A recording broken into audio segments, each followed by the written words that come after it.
Hello students, welcome to the YouTube channel of Akbar classes chemistry. Akbar classes के chemistry का एक specific YouTube channel बना है जिसका नाम रखा गया है अकबर क्लासेस केमिस्ट्री। तो आज के लेक्चर में हम डिस्कस क्या करेंगे, the topic of today's lecture is classification of matter based on chemical composition. यानी कि हम यहाँ मैटर को क्लासिफाई करेंगे और मैटर का क्लासिफिकेशन दो तरह से होता है। एक, हम मैटर को क्लासिफाई करते हैं उनके फिजिकल स्टेट्स के आधार पे, यानी कि उनके फिजिकल स्टेट्स को डिटेल डिस्कस करते हैं, लेकिन आज वो हमारा सेगमेंट नहीं है। आज के लेक्चर में हम डिस्कस करेंगे मैटर को और मैटर को क्लासिफाई करेंगे, यानी कि मैटर को कैसे कैसे फर्दर पढ़ा जा सकता है, मैटर के कितने अलग अलग फॉर्म्स होते हैं उनको डिस्कस करेंगे। Basically the topic is classification of matter based on chemical composition. तो हमारे साथ जुड़े रहिए। अगर चैनल में नए हैं तो सबसे पहले सब्सक्राइब कर दीजिए, क्योंकि आप सब्सक्राइब करेंगे तो हमें मोटिवेशन मिलेगा। तो लेट्स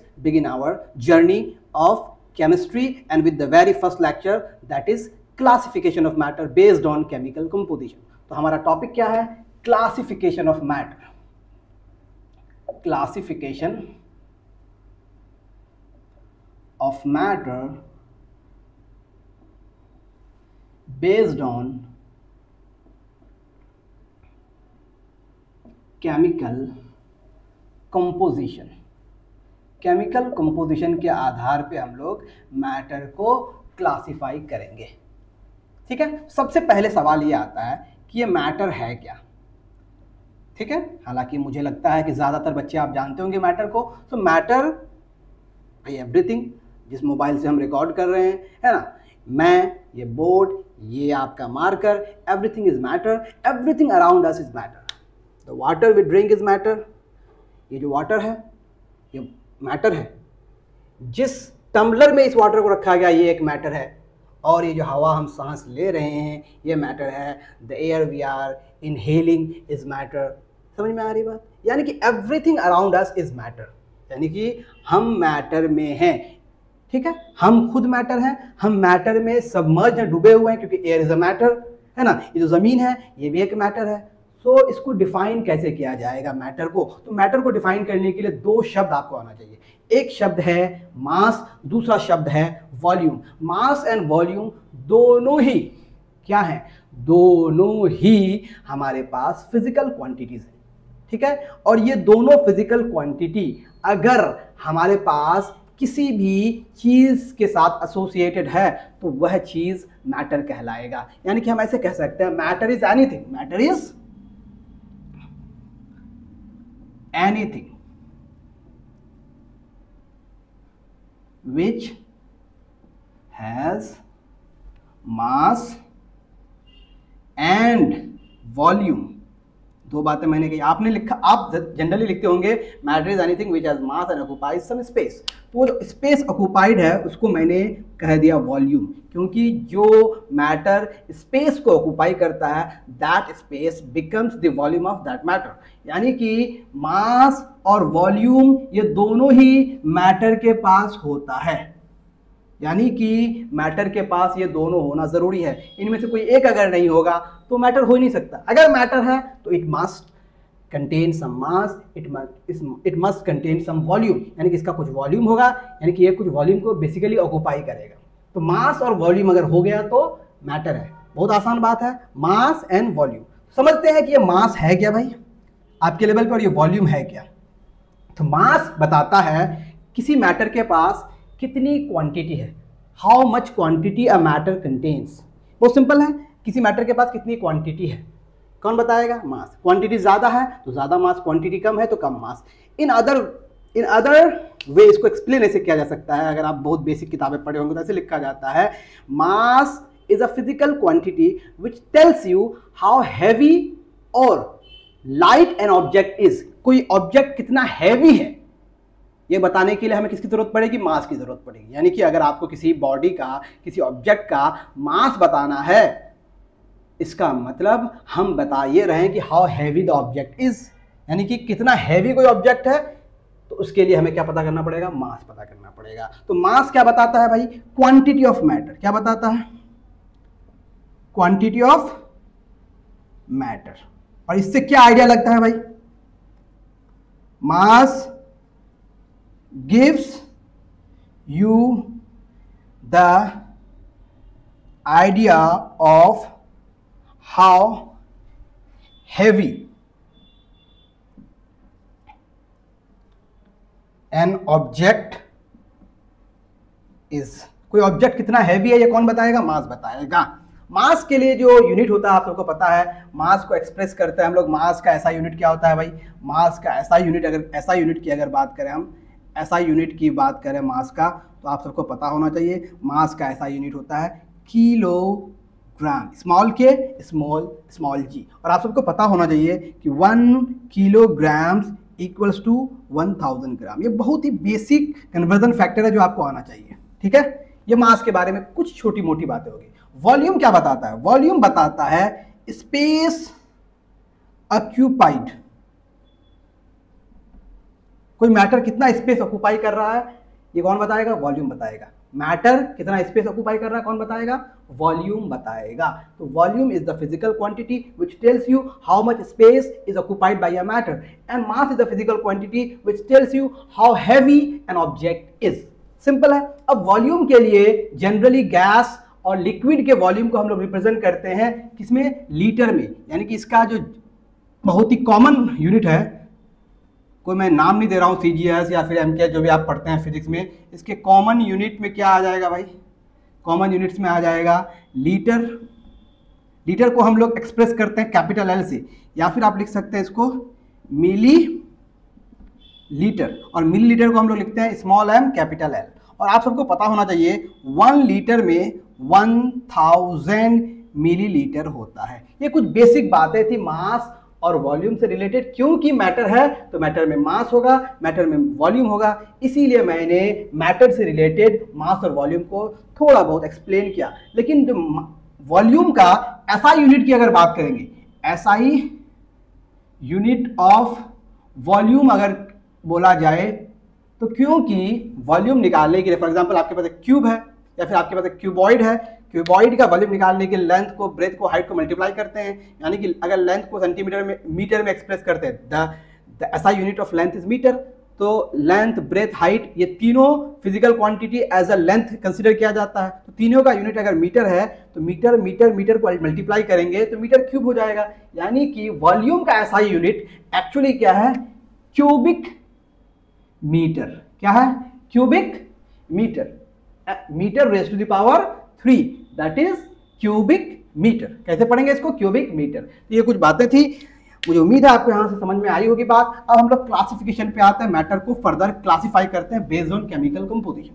केमिकल कंपोजिशन के आधार पे मैटर को कैसे क्लासिफाई किया जा सकता है। हमारे साथ जुड़े रहिए और डोंट फॉरगेट टू सब्सक्राइब। नहीं समझ में आ रहा है तो क्वेश्चंस कमेंट सेक्शन में जरूर डालिए, ठीक है।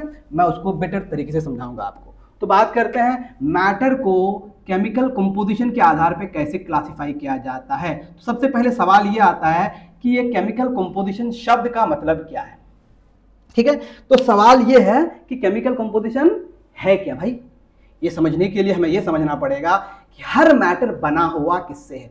बेसिकली मैटर बना किससे है यही बताएगा केमिकल कंपोजिशन। यानी कि हम ये कह सकते हैं chemical composition tells you what kind of particle, what kind of constituent particles are there in a given matter। किसी मैटर में किस तरह के पार्टिकल्स हैं, इसका पता लगाने के लिए हमें मैटर को क्लासिफाई करना पड़ेगा केमिकल कंपोजिशन के आधार पे। यानी कि किसी मैटर का केमिकल नेचर जानने के लिए हमें उससे जानना पड़ेगा कि ये केमिकल कंपोजिशन के आधार पे कौन सी कैटेगरी में है। यानी कि अगर कोई मैटर सॉलिड है, लिक्विड है, गैस है, इससे हमें कभी पता नहीं चलेगा कि उसके अंदर किस तरह के पार्टिकल्स हैं। सॉलिड, लिक्विड, गैस से पता ये चल सकता है कि मैटर के पार्टिकल्स किस तरह से अरेंज है, उसके बीच में फोर्स ऑफ अट्रैक्शन कैसा है, उसके पास किस तरह के मूवमेंट है, लेकिन वो पार्टिकल्स कैसे हैं, उन पार्टिकल्स का नेचर क्या है, यह बताएगा हमें केमिकल कंपोजिशन। यानी कि chemical composition is concerned about the type of particles, nature of particles, ठीक है। यानी कि हम बेसिकली किसी मैटर के कॉन्स्टिट्यूएंट पार्टिकल्स को समझने की कोशिश करेंगे, एडवांस अगर जाएंगे। यानी कि किसी मैटर के में पाए जाने वाले कॉन्स्टिट्यूएंट पार्टिकल्स के आधार पर हम मैटर को क्लासिफाई कर रहे हैं, ठीक है। यही है केमिकल कंपोजिशन, और केमिकल कंपोजिशन के आधार पर मैटर को क्लासिफाई करेंगे। बात समझ में आ रही है? अब किसी मैटर के अंदर कौन कौन से पार्टिकल्स हो सकते हैं, जिसे हम कहते हैं constituent particles of matter. Constituent particles of matter. अब ये क्या क्या हो सकते हैं, ये बाद में हम लोग डिटेल पढ़ेंगे obviously. Constituent particles of matter क्या क्या हो सकते हैं, तो ये एटम्स हो सकते हैं। अब आप इस लेक्चर में एटम्स क्या होता है उससे हमारा मतलब नहीं है, हम धीरे धीरे जब आगे बढ़ेंगे तो समझेंगे। मॉलिक्यूल्स हो सकते हैं और आयंस हो सकते हैं। इन सब का ओरिजिन एटम्स है, यानी कि एटम से ही मॉलिक्यूल्स बनते हैं और एटम से ही आयंस बनते हैं, लेकिन ये तीनों ही एज अ कॉन्स्टिट्यूएंट पार्टिकल किसी मैटर के अंदर बिहेव कर सकता है। यानी कि किसी मैटर का कॉन्स्टिट्यूएंट पार्टिकल सिर्फ एटम्स हो सकते हैं, किसी मैटर का कॉन्स्टिट्यूएंट पार्टिकल सिर्फ मॉलिक्यूल्स हो सकते हैं, किसी मैटर का कॉन्स्टिट्यूएंट पार्टिकल सिर्फ आयंस हो सकते हैं, या फिर तीनों हो सकते हैं, या कोई दो हो सकते हैं। समझ में आ रही बात? तो मैटर के अंदर किस किस तरह के पार्टिकल्स हैं, एटम्स एक तरह के हैं, एक तरह के मॉलिक्यूल्स हैं, एक तरह के आयंस है, क्या है, इन्हीं चीजों को एक्सप्लेन करेंगे हम लोग। कैसे? जब हम लोग डिस्कस करेंगे classification of matter based on chemical composition. मुझे उम्मीद है आप लोगों को यहां तक बात समझ में आ रही होगी। अगर नहीं समझ में आ रहा है तो जरूर बताएंगे, हम लोग इसको और दूसरे तरीके से समझने की कोशिश कर सकते हैं। चले आगे बढ़ते हैं, क्लासिफाई करते हैं आप। चलिए, तो क्लासिफाई करेंगे तो हम लोग एक फ्लो चार्ट बनाएंगे जिसमें हम लोग सबसे पहले मैटर को दो कैटेगरी में डिवाइड करेंगे। यानी कि हमारे आसपास जितने मैटर हैं ये दो तरह के होंगे। Most of the matter around us are mixtures. किसके फॉर्म में पाए जाते हैं? मिक्सचर्स। ठीक है, अब ये मिक्सचर शब्द को आप अपने डेली लाइफ में जिस तरह यूज करते हैं उस तरह से नहीं समझना है। यहाँ केमिस्ट्री में मिक्सचर का एक स्पेसिफिक मतलब है, हम उसको वैसे ही समझेंगे। और मैटर का जो बहुत ही इंपॉर्टेंट क्या कहते हैं टाइप है बेस्ड ऑन केमिकल कंपोजिशन, वो है प्योर सब्सटेंस। क्या है भाई? Pure substance. या फिर अच्छी किताबें अगर आप पढ़ेंगे उसमें प्योर सब्सटेंस जैसा शब्द नहीं लिखा रहता है, बल्कि सिर्फ उसको कहा जाता है सब्सटेंस। यानी कि मैटर को सबसे पहले हम क्लासिफाई कर दिए कैसे? As a mixture and as a pure substance. यानी कि matter is classified as pure substance and mixture based on chemical composition. अब हमें यह समझना है सबसे पहले कि ये प्योर सब्सटेंस क्या होते हैं, फिर समझेंगे कि ये मिक्सचर्स क्या होते हैं। हमारे साथ साथ आप नोट्स भी बनाएंगे तो बहुत बेहतर होगा। Excuse me. चलिए ठीक है, तो let's start our discussion with pure substance. Pure substance को हम लोग डिफाइन करेंगे because we have already defined what is matter. Matter is anything that has mass and volume. Mass आपको बताता है quantity of matter, how heavy an object is, और volume बताता है किसी मैटर के पास कितना स्पेस ऑक्युपाइड है। सिंपल है। चलिए, और मैटर को क्लासिफाई किया गया as a pure substance and mixture. चलिए हम डिस्कस कर लेते हैं अब प्योर सब्सटेंस को। सबसे पहला डेफिनेशन, यहीं पे लोग गलती कर जाते हैं प्योर सब्सटेंस के डेफिनेशन में। सबसे पहले मैं ये बताऊंगा कि जनरली किताबों में प्योर सब्सटेंस का डेफिनेशन क्या लिखा रहता है और वहां क्या गलती होगी, जो बाद में जब मैं पूरा क्लासिफिकेशन आपको पढ़ा दूंगा तब समझाऊंगा कि वो डेफिनेशन में क्या गलती है। प्योर सब्सटेंस का डेफिनेशन किताबों में लिखा रहता है a form of matter made up of only one kind of particles. बहुत हद तक ये ठीक है ना, और यही डेफिनेशन ज्यादातर किताबों में लिखा रहता है। लेकिन जब आप बहुत सारी किताबें, फॉरेन राइटर्स की किताबें पढ़ेंगे, मॉडर्न बुक्स पढ़ेंगे, तो ये डेफिनेशन बहुत लिमिटेड है। इसीलिए इस लिमिटेशन को खत्म करते हुए हम मॉडर्न डेफिनेशन को पढ़ेंगे जो हमें पढ़ना चाहिए एक्चुअल में। बाद में ना जान के हम अभी से जानेंगे कि एक्चुअल डेफिनेशन क्या है प्योर सब्सटेंस का। तो प्योर सब्सटेंस को हम लोग डिफाइन करते हैं। पहले मैं लिखता हूं फिर समझाता हूं आपको। प्योर सब्सटेंस को डिफाइन करते हैं। प्योर सब्सटेंस को सिर्फ आप सब्सटेंस भी कह सकते हैं। ठीक है, क्या है भाई? ये एक मैटर का फॉर्म है, a form of matter having fixed composition. A form of matter having fixed composition and fixed composition and properties which does not vary from sample to sample is called pure substance. अब ये definition थोड़ा सा लंबा लगेगा आपको। कहना क्या चाह रहा है इस डेफिनेशन में, क्या कह रहा है भाई? Pure substance is a form of matter, pure substance is a form of matter having fixed composition, composition fixed है, फिक्स्ड क्या है? कंपोजिशन, ठीक है, और प्रॉपर्टीज, ठीक है। हर प्योर सब्सटेंस का अपना एक फिक्स कंपोजिशन होगा, यानी कि जिससे वो बना हुआ है वो हमेशा सेम रहेगा, दैट इज कांस्टेंट। यानी कि हर प्योर सब्सटेंस का अपना एक फिक्स्ड कंपोजिशन होता है। व्हेन कंपोजिशन बिकम्स फिक्स तो ऑटोमेटिकली प्रॉपर्टीज फिक्स हो जाती है। अब एक प्योर सब्सटेंस का कंपोजिशन और प्रॉपर्टीज कभी भी वेरी नहीं करेगा, ये चाहे मेरे पास हो, चाहे वो आपके पास हो, चाहे किसी दूसरे कंट्री में हो, चाहे किसी दूसरे प्लेनेट में हो, कहीं भी हो, अगर वो प्योर सब्सटेंस है और वो दोनों प्योर सब्सटेंस सेम है तो वो वेरी नहीं करेगा उसका कंपोजिशन और प्रॉपर्टीज। यानी कि फॉर एग्जांपल एक प्योर सब्सटेंस एक्स है, फॉर एग्जांपल वो प्योर सब्सटेंस एक्स मेरे पास भी है और किसी, या फिर मान लेते हैं एलोन मस्क के पास भी है, ठीक है, एलोन मस्क के पास एक प्योर सब्सटेंस एक्स है और मेरे पास भी वो प्योर सब्सटेंस एक्स है। तो प्योर सब्सटेंस के डेफिनेशन से ये पता चलता है कि एक्स का कंपोजिशन जो मेरे पास है और एक्स का कंपोजिशन जो एलोन मस्क के पास है वो सेम रहेगा। इसी तरह से distilled water is a pure substance. Distilled water क्या है? Pure substance. या फिर सिर्फ वाटर बोलेंगे तो वो प्योर सब्सटेंस है। हम लोग जो वाटर यूज करते हैं, ड्रिंकिंग वाटर, टैप वाटर, सी वाटर, ये सारे प्योर सब्सटेंस नहीं है, इसमें बहुत सारे कंपोजिशन होते हैं, इसका कंपोजिशन वैरी करता है प्लेस टू प्लेस, ठीक है। लेकिन जो वाटर है केमिस्ट्री में, दैट इज डिस्टिल्ड वाटर, ये एक प्योर सब्सटेंस है। अब डिस्टिल्ड वाटर दुनिया में कहीं भी हो, सिर्फ दुनिया में नहीं बल्कि दूसरे प्लैनेट में भी अगर हो, वो कभी भी डिफरेंट नहीं होगा। एक डिस्टिल्ड वाटर अमेरिका से ला करके, इंग्लैंड से ला करके और इंडिया से ला करके मिला देंगे तो अब वो एक सेम सब्सटेंस के तरह बिहेव करेगा, वो डिफरेंट बिहेव नहीं करेगा। आई होप आपको बात समझ में आ रही है। तो प्योर सब्सटेंस क्या है भाई?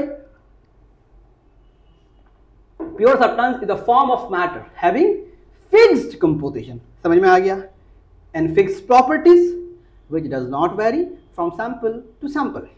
अब प्योर सब्सटेंस क्या है भाई? सारे के सारे elements, all the elements, all the elements and compounds are pure substances। सारे एलिमेंट्स और सारे कंपाउंड्स क्या है? प्योर सब्सटेंसेस हैं। यानी कि प्योर सब्सटेंस को फर्दर आप कैसे कैटेगराइज करेंगे? Elements and as compounds. यानी कि हमारे पास जो प्योर सब्सटेंस है वो कितने तरह के हो गए भाई? दो तरह के, एक को बोलेंगे एलिमेंट्स, एक को बोलेंगे कंपाउंड्स, ठीक है भाई, ये बात आपको समझ में आ गई।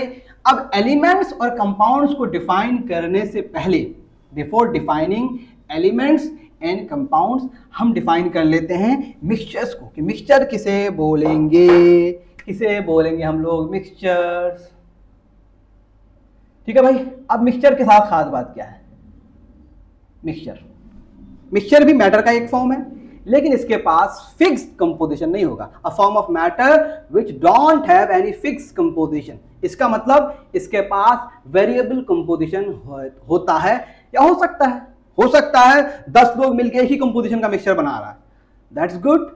लेकिन कोई होगा 11वां बंदा जो अलग मिक्सचर बनाएगा, ये कंपोजिशन बदल देगा। क्यों?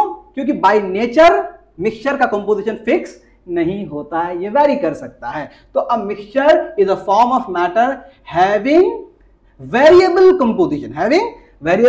कंपोजिशन, यानी कि which don't have fixed composition. अब मिक्सचर का कंपोजिशन अगर फिक्स नहीं है तो उसकी प्रॉपर्टीज भी फिक्स नहीं होगी। फॉर एग्जांपल, मैंने शुगर को पानी में डिसॉल्व किया, मैंने 200 ml में 20 ग्राम शुगर डिसॉल्व किया, किसी ने 200 ml में 30 ग्राम शुगर डिसॉल्व कर दिया, तो जो ज्यादा शुगर डिसॉल्व किया उसमें ज्यादा क्या हो जाएगा भाई? मिठास आ जाएगी, समझ में आ रहा है? उसमें स्वीटनेस ज्यादा आ जाएगा। सिंपल सी बात है, इसका मतलब प्रॉपर्टी बदलेगी नहीं। कंसंट्रेशन किसी का ज्यादा, किसी का कंसंट्रेशन कम, इसका मतलब किसी भी मिक्सचर का कंपोजिशन फिक्स है, ये उसके डेफिनेशन में ही नहीं है। तो mixture is a form of matter which don't have क्या, फिक्स्ड कंपोजिशन, यानी कि मिक्सचर्स को बनाया जाता है और बनाने के दौरान इसका कंपोजिशन वैरी कर जाता है। ठीक है, प्योर सब्सटेंस भी आप बना सकते हैं, लेकिन अगर कोई प्योर सब्सटेंस आप बना रहे हैं उसका कंपोजिशन वैरी नहीं करेगा, लेकिन मिक्सचर का कंपोजिशन वैरी कर सकता है। तो mixtures are the form of matter which don't have any fixed composition। Mixture का कंपोजिशन फिक्स हो ही नहीं सकता है, मिक्सचर का कंपोजिशन फिक्स हो ही नहीं सकता है। मिक्सचर होमोजेनस हो सकता है, मतलब मिक्सचर के अंदर यूनिफॉर्मिटी हो सकती है, मिक्सचर के अंदर पार्टिकल्स यूनिफॉर्मली डिस्ट्रीब्यूटेड हो सकते हैं, समझ में आ रही बात। लेकिन मिक्सचर कभी भी एक फिक्स कंपोजिशन कंपोज नहीं करता। A mixture don't have any fixed composition. तो मिक्सचर बनता कैसे है भाई? तो मिक्सचर को बनाने के लिए आप क्या करते हैं, सिंपली प्योर सब्सटेंसेस को, यानी कि एलिमेंट्स को, कंपाउंड्स को, एलिमेंट्स कंपाउंड्स को मिलाते हैं physically, they are not chemically mixed, physically मिलाते हैं, और वो किसी भी प्रोपोर्शन में मिला दीजिए आप, मिक्सचर बन जाएगा। लेकिन शर्त क्या है, मिक्सचर जब बना रहे हैं तो उनके बीच में केमिकल कंपोजिशन नहीं होना चाहिए। तो mixtures are form when two और more than two substances, substances क्या हो सकते हैं, एलिमेंट्स हो सकते हैं, कंपाउंड्स हो सकते हैं, एलिमेंट्स कंपाउंड दोनों हो सकते हैं। तो अ मिक्सचर इज फॉर्म, या फिर mixtures are form when two और more than two substances are physically mixed in any proportion. दो या दो से ज्यादा सब्सटेंसेस को जब फिजिकली मिक्स करते हैं किसी भी प्रोपोर्शन में आपकी मर्जी के मुताबिक, तो वो बन जाएगा मिक्सचर। क्योंकि जैसे ही कंपोजिशन फिक्स होगा, no more mixture, it's a pure substance. Composition fix नहीं है तो क्या बन गया भाई, वो मिक्सचर बन गया। तो आप क्या बोल सकते हैं, a mixture is formed when two और more than two substances are mixed physically in any proportion। किसी भी प्रोपोर्शन में दो या दो से ज़्यादा सब्सटेंसेस को जब आप मिलाते हैं तो मिक्सचर बनता है। तो मिक्सचर में सब्सटेंसेस किस तरह से मिक्स होते हैं, फिजिकली, यानी कि जब मिक्सचर बनता है तो मिक्सचर के अंदर जो सब्सटेंसेस मौजूद हैं वो सब्सटेंसेस फिजिकली मिक्स होते हैं, यानी कि वो अपने नेचर को चेंज नहीं करते हैं। यानी कि मिक्सचर का बनना इज अ फिजिकल चेंज, क्योंकि इसमें कुछ नया नहीं बन रहा है। Mixture is not a new substance, mixture में बस चीजें आपस में मिली हुई है और उसमें जितने सारे सब्सटेंसेस हैं, सारे सब्सटेंसेस अपनी प्रॉपर्टीज रिटेन कर लेती है, अपनी प्रॉपर्टीज शो करती है। मिक्सचर के अंदर जो सब्सटेंसेस मौजूद होते हैं, जो सब्सटेंसेस प्रेजेंट होते हैं, वो अपनी प्रॉपर्टीज शो करते हैं। इसीलिए हम कहते हैं, क्या कहते हैं भाई, कि मिक्सचर का बनना is not a physical change, sorry, is not a chemical change, it's a chemical, it's a physical change. Mixture का बनना is not a chemical change, it's a physical change. तो हम कह सकते हैं क्या भाई, formation of a mixture is a physical change. इसका मतलब जो सब्सटेंसेस मिक्सचर में हैं उन्होंने प्रॉपर्टीज रिटेन कर लिया है, चेंज नहीं किया है। तो हम कह सकते हैं substances retain their chemical identity, ये बहुत इंपॉर्टेंट है, अपनी केमिकल आइडेंटिटी को रिटेन कर लेता है। केमिकल आइडेंटिटी का मतलब केमिकल कंपोजिशन।